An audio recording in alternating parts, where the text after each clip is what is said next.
राधे राधे दोस्तों। बसोड़ा और शीतला अष्टमी की व्रत कथा। श्री गणेशाय नमः। एक बार शीतला माता ने सोचा कि चलो आज देखूं कि धरती पर मेरी पूजा कौन करता है, कौन मुझे मानता है। यही सोचकर शीतला माता धरती पर राजस्थान के डुंगरी गांव में आई और देखा कि इस गांव में मेरा मंदिर नहीं है और ना ही मेरी पूजा होती है। माता शीतला गांव की गलियों में घूम रही थीं। तभी एक मकान के ऊपर से किसी ने चावल का उबला पानी नीचे फेंका। वह उबलता पानी शीतला माता के ऊपर गिरा, जिससे शीतला माता के शरीर में फफोले पड़ गए। शीतला माता के पूरे शरीर में जलन होने लगी। माता शीतला गांव में इधर उधर भाग भाग के चिल्लाने लगी, अरे मैं जल गई, मेरा शरीर तप रहा है, जल रहा है, कोई मेरी सहायता करो। लेकिन उस गांव में किसी ने भी शीतला माता की सहायता नहीं की। वहीं अपने घर के बाहर एक कुम्हारन महिला बैठी थी।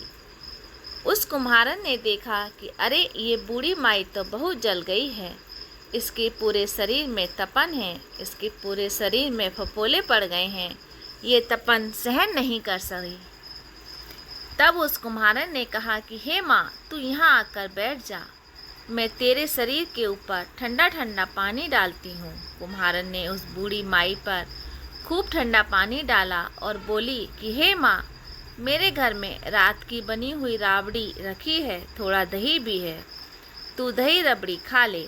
जब बूढ़ी माई ने ठंडी ज्वार के आटे की राबड़ी और दही खाया तो उसके शरीर को ठंडक मिली। तब उस कुम्हारन ने कहा कि आ माँ, बैठ जा, तेरे सिर के बाल बहुत बिखरे हैं, ला मैं तेरी चोटी गूंथ देती हूँ। और कुम्हारन माई की चोटी गूंथने लगी, कंघी करती रहती। अचानक कुम्हारन की नज़र उस बूढ़ी माई के सिर पर पीछे पड़ी तो कुम्हारन ने देखा कि एक आंख बाल के अंदर छुपी हुई है। यह देखकर वह कुम्हारन डर के मारे घबरा कर भागने लगी। तभी उस बूढ़ी माई ने कहा कि रुक जा बेटी, तू डर मत, मैं कोई भूत प्रेत नहीं हूँ, मैं शीतला देवी हूँ। मैं तो इस धरती पर देखने आई थी कि कौन मुझे मानता है, कौन मेरी पूजा करता है। इतना कहकर माता चार भुजा वाली हीरे जवाहरात के आभूषण पहने, सिर पर स्वर मुकुट धारण किए अपने असली रूप में प्रकट हो गई। माता के दर्शन कर कुम्हारन सोचने लगी कि अब मैं इन गरीब माता को कहाँ बैठाऊं। तब माता बोली कि हे बेटी, तुम किस सोच में पड़ गई। तब उस कुम्हारन ने कहा और हाथ जोड़ लिए और आंखों में आंसू बहते हुए कहा कि हे माँ, मेरे घर में चारों तरफ दरिद्रता बिखरी हुई है, मैं आपको कहाँ बैठाऊं। मेरे घर में ना तो चौकी है, ना ही बैठने का आसन है।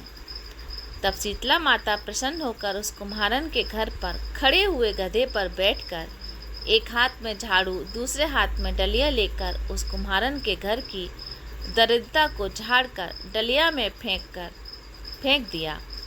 उस कुम्हारन ने कहा कि हे बेटी, मैं तेरी सच्ची भक्ति से प्रसन्न हूँ, अब तुझे जो भी चाहिए मुझसे वरदान मांग लो।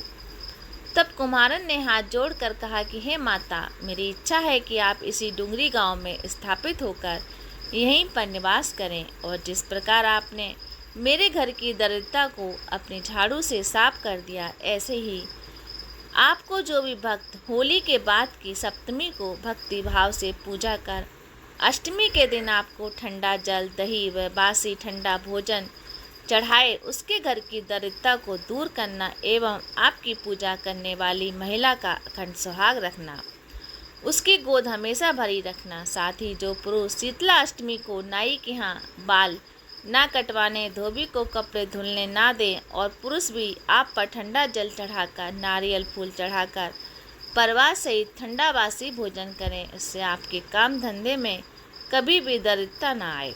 तब माता बोली कि तथास्तु, हे बेटी, जो तूने वरदान मांगा है मैं तुझे सब देती हूँ। हे बेटी, तुझे आशीर्वाद देती हूँ कि मेरी पूजा का मुख्य अधिकार इस धरती पर सिर्फ कुम्हार जाति का ही होगा। तभी उसी दिन से डुंगरी गांव में शीतला माता स्थापित हो गई और उस गांव का नाम हो गया सील की डुंगरी। सील की डुगरी भारत का एक मुख्य मंदिर है। शीतला सप्तमी के दिन यहाँ बहुत विशाल मेला लगता है।